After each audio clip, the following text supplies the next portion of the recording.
आदाब दोस्तों, मैं हूं हैदर अली और आप देख रहे हैं YF एक्सप्रेस न्यूज़। दोस्तों, आज हम बात करने जा रहे हैं एक ऐसे व्यापारी के बारे में, एक ऐसे लाला के बारे में जो अपनी पद्धति को बहुत बेहतर बताता है और जो मेडिकल साइंस है या मेडिकल चीज़ें हैं उनको ये गलत ठहराने का काम करता है। जी हाँ, मैं बात कर रहा हूँ लाला देव की।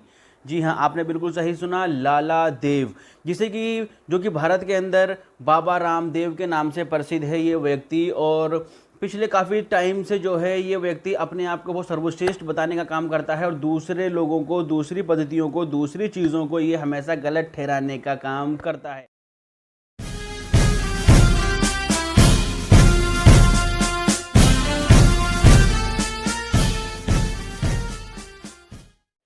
सबसे पहले मैं दो चीज़ यहाँ पे क्लियर कर देना चाहता हूँ हमारे व्यूवर्स के लिए और भारत के तमाम उन लोगों के लिए जो बाबा रामदेव को आयुर्वेद समझते हैं या आयुर्वेद को ही बाबा रामदेव समझते हैं। जी हाँ, बाबा रामदेव का मतलब आयुर्वेद बिल्कुल नहीं है और ना ही आयुर्वेद का मतलब बाबा रामदेव है। आयुर्वेद हमारे देश के अंदर हजारों साल से चली आ रही एक पद्धति है, एक इलाज करने का तरीका है जो कि ऋषि मुनियों के ज़माने से चला आ रहा है। इसीलिए अगर कोई लोग सोचते हैं कि बाबा रामदेव का मतलब आयुर्वेद है और आयुर्वेद का मतलब बाबा रामदेव है, तो ऐसा बिल्कुल भी नहीं है। हमारे देश के अंदर क्या है, बाबा रामदेव से पहले भी तमाम चीज़ें रही हैं। डाबर है और झंडू है, यूनानी हैं और तमाम चीज़ें हैं जो देसी दवाइयों के माध्यम से ये कंपनियां चल रही हैं और पिछले काफ़ी लंबे समय से देसी दवाइयों के माध्यम से ही इलाज करने का काम कर रही हैं। लेकिन कभी भी किसी ने ऐसा काम नहीं किया, ऐसी कमिटमेंट नहीं की जिससे कि एलोपैथिक को अपने से नीचे बताया हो या जो और ट्रीटमेंट हैं उनको नीचे बताया हो। दरअसल होता क्या है कि जितने भी प्रकार के इलाज दुनिया के अंदर मौजूद हैं, सबकी अपनी अपनी इम्पोर्टेंस होती है, सबके अपने अपने तरीके होते हैं। आयुर्वेद का अपना एक तरीका है इलाज करने का, एलोपैथ का अपना एक तरीका है इलाज करने का, और इसके अलावा और भी जो चीज़ें हैं हर किसी का अपना अपना एक तरीका होता है इलाज करने का। हर किसी की अपनी एक इम्पोर्टेंस होती है। लेकिन अगर कोई ये कहे कि वी आर दी बेस्ट, हम ही सर्वश्रेष्ठ हैं, हम ही बेस्ट हैं, तो ये बिल्कुल भी मतलब कहीं भी मान्य बात नहीं होगी।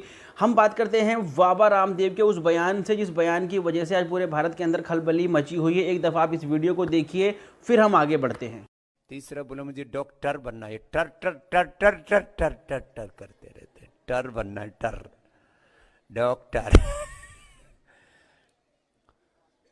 1000 डॉक्टर तो अभी कोरोना की डबल वैक्सीन लगाने के बाद मर गए। कल क्या समाचार है? कितने?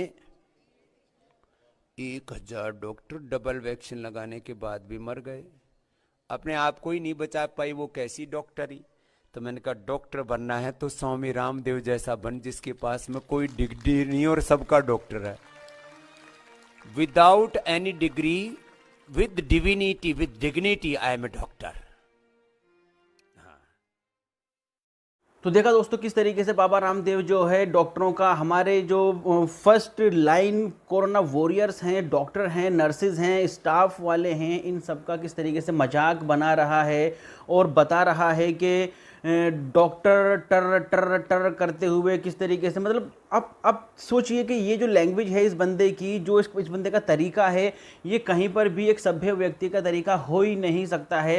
यानी कि सिर्फ अपने आप को ही ये सर्वश्रेष्ठ बता रहा है, ये फर्जी बंदा है, इस पर कोई डिग्री भी नहीं है और अपने आप को डॉक्टरों का भी डॉक्टर बताने का काम यहाँ पे ये कर रहा है। इसका मतलब एलोपैथ को ही बिल्कुल सिरे से नकारने की बात कर रहा है, जबकि ऐसा नहीं है। आपको याद होगा कि जब ये बीमार पड़ा था तो इसको भी एम्स में और अलग अलग अस्पतालों में ये एडमिट हुआ है अपना इलाज कराने के लिए। जब इसका वो चेला बाल कृष्ण, क्या नाम है उसका, जो भी है, जब वो बीमार पड़ा था उसको भी एक बार विदेश उसको जाना पड़ा था एलोपैथी के लिए इलाज कराने के लिए। और भारत में जो हमारा मेडिकल है दिल्ली के अंदर एम्स जो है, वहाँ पर भी ये लोग वक्त वक्त पे ये मतलब एडमिट होते रहे हैं अपने इलाज कराने के लिए। जनता को बेवकूफ़ बनाने का तरीका देखिए कि जब ये खुद बीमार पड़ते हैं तो ये मेडिकल साइंस की तरफ भागते हैं, मेडिकल इलाज की तरफ भागते हैं और पब्लिक को अपनी दवाइयाँ खाने के लिए कहते हैं कोरोनिल खाओ। क्या है भाई कोरोनिल? कोरोनिल कोई प्रमाणित दवाई नहीं है। IMCR ने या जो वर्ल्ड है जो वर्ल्ड हेल्थ ऑर्गेनाइजेशन है, इनमें से किसी ने भी जो है इसकी कोरोनिल को कोई प्रमाणिकता नहीं दी, लेकिन उसके बावजूद भी बड़ी बेशर्मी से अपने कोरोनिल का प्रचार करता है और बताता है कि कोरोनिल ने इतने लोगों का ट्रीटमेंट करा, इतने लोगों का इलाज करा, जबकि बिल्कुल भी कोई इसको प्रमाणिकता नहीं मिली है। दोस्तों आगे बढ़ते हैं। दिल्ली के हाई कोर्ट ने जो है बाबा रामदेव को सम्मन भेजा है इस चीज़ के लिए कि भैया आओ बताओ, ये तुम ढोंग जो फैला रहे हो भारत के अंदर, बताओ इस ढोंग का क्या तरीका है। और सम्मन में बताया कि जवाब मांगा है कि आप जवाब दो, और क्यों आपने डॉक्टरों का मजाक बनाया, क्यों आपने मेडिकल को निम्न स्तर का बताया, और किस आधार पे आप अपने ही इलाज को, अपनी कोरोनिल को या अपनी दवाइयों को किस आधार पे आप जो है आप सर्वश्रेष्ठ बताने का काम कर रहे हो। तो दोस्तों इन सब चीज़ों के लिए दिल्ली हाई कोर्ट ने इसको नोटिस भेजा है और तलब किया है कि भैया आ जाओ ज़रा बताओ ये ढोंग जो है तुम किस तरीके से कर रहे हो। तो हमें समझना पड़ेगा इन बंदों की चालाकियों को, इन बंदों के तौर तरीकों को। और सबसे बड़ी बात दोस्तों मैं आपको बताना चाहता हूं कि ये जो बंदा है ये कोई जनसेवा नहीं कर रहा है। इसको जो बाबा कहा जाता है ये कोई जनसेवा नहीं कर रहा है। अच्छी खासी मोटी रकम ये लोग लेते हैं अपने से, अगर कोई इलाज वगैरह इनकी कोई दवाइयों का कोई खाता है तो आपने जगह जगह पतंजलि के स्टोर खुले हुए देखे होंगे, पतंजलि की दवाइयाँ या और तमाम चीज़ आपने देखी होंगी, और चीज़ों के मुकाबले अच्छी खासी हैवी ही कीमतें इनके प्रोडक्ट्स की होती हैं। इसीलिए ये कोई सोशल काम नहीं कर रहा है, सामाजिक काम नहीं कर रहा है, एक व्यापारी है। इसीलिए मैं इसको बार बार व्यापारी ही कह रहा हूँ। तो अभी जो हाल ही में दिल्ली हाई कोर्ट ने सम्मन भेजा है उसके एवज में अब इसको जवाब देना है किस आधार पे इसने जो मेडिकल साइंस है उसको गलत बताया है और अपने आप को सर्वश्रेष्ठ बताया है।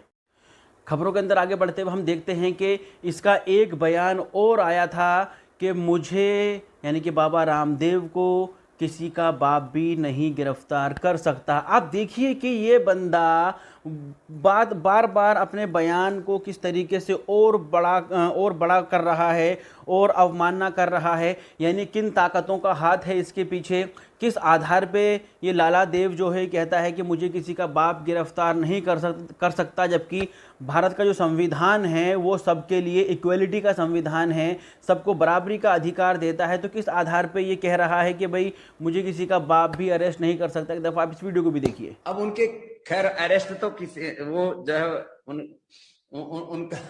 उनका बाप भी कोई नहीं कर सकता स्वामी रामदेव को। तो दोस्तों देखा आपने कि किस आधार पे ये कह रहा है कि मुझे किसी का बाप भी गिरफ्तार नहीं कर सकता। इसका मतलब ये है कि जो गवर्नमेंट के लोग हैं वो कहीं ना कहीं इसकी साठगांठ उनसे है, तभी उस आधार पे इतनी बड़ी कोई भी बंदा बात कह सकता है, जबकि देश का संविधान सबके लिए बराबरी का अधिकार रखता है। इसीलिए मैं फिर भी आपको एक बार कहना चाहूँगा कि दोस्तों रामदेव ना तो आयुर्वेद है और ना ही आयुर्वेद रामदेव है, इन दोनों में फ़र्क है। इसके अलावा रही बात योग की, तो योग का मतलब भी रामदेव नहीं है और रामदेव का मतलब भी योग नहीं है।